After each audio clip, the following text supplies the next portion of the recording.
ಸ್ನೇಹಿತರೆ, ಎಲ್ಲರಿಗೂ ನಮಸ್ಕಾರ. ಜೀವನದಲ್ಲಿ ಅನ್ಯಾಯ, ತೊಂದರೆ, ಸಂಕಷ್ಟಗಳು ಎಲ್ಲವೂ ಒಳ್ಳೆಯೇ ಬರುತ್ತವೆ. ಆದರೆ ದೇವರು ಅವರು ಕೈ ಬಿಡುತ್ತಾನ?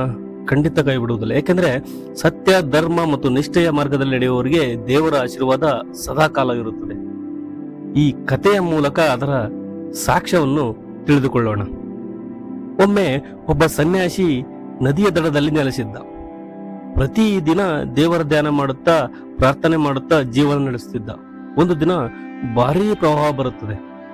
ನದಿಯ ನೀರು ಆತನ ಆಶ್ರಮದವರೆಗೆ ಹರಿಯುತ್ತದೆ. ಜನರು ಎಲ್ಲರನ್ನೂ ಸುರಕ್ಷಿತ ಸ್ಥಳಕ್ಕೆ ಹೋಗುವಂತೆ ಎಚ್ಚರಿಸುತ್ತಾರೆ. ಒಬ್ಬ ಮೀನುಗಾರ ತನ್ನ ದೋಣಿಯೊಂದಿಗೆ ಬರುತ್ತಾನೆ.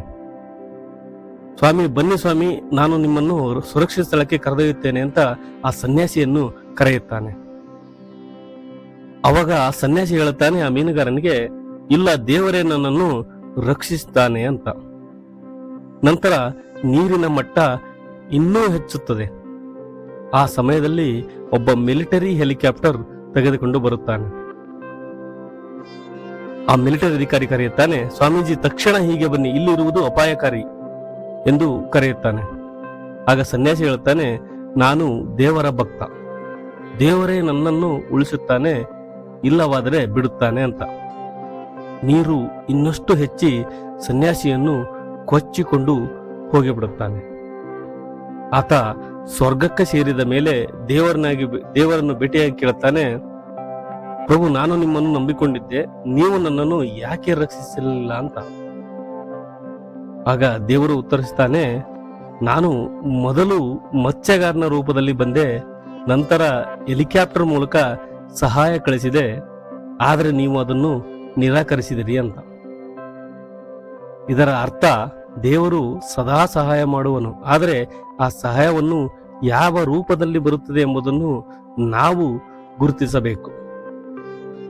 ಒಳ್ಳೆಯತನ ಎಂದರೆ ಕೇವಲ ಮಾತು ಅಲ್ಲ, ಅದು ನಮ್ಮ ನಡೆ, ನಮ್ಮ ಕರ್ಮ.